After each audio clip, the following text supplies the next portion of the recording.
Number 6. Our next contender has been attacked by an animal that could have come straight from a science fiction movie. It's a parasitic life form that invades the brains of other animals, so they enter a state of living death. These things take over a man's mind. He becomes a robot? A machine taking orders? It's an adventure that'll burst your blood vessels with suspense. See, the Brain Eaters. Real-life brain eaters can be found down on the farm. Luckily, they terrorize not humans, but ants. When winter comes and the temperature starts to fall, most ants move out of the grass and down into their nests underground. But some ants are different. They're like zombies. Their bodies are still alive, but they're under the control of an animal that's taken over their brain.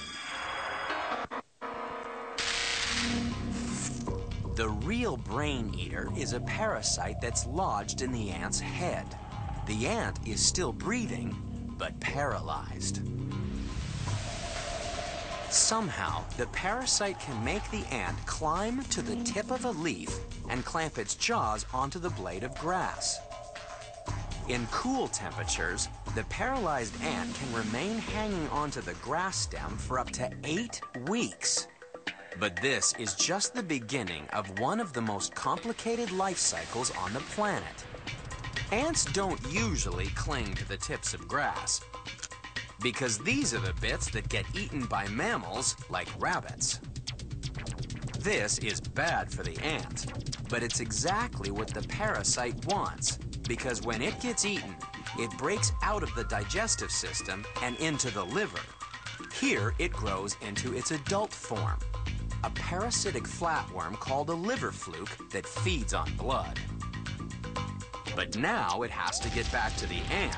So the mature liver fluke produces thousands of eggs every day. Incredibly, these eggs only hatch if they're eaten by a snail.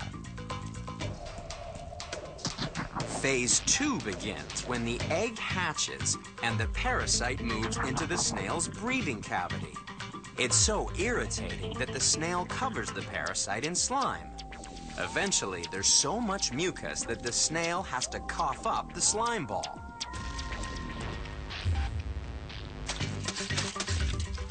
And it just so happens that snail snot is one of the favorite foods of the ant. It's time for phase 3, where the parasite changes again and moves into the head, where it takes control and turns the insect into bunny chow.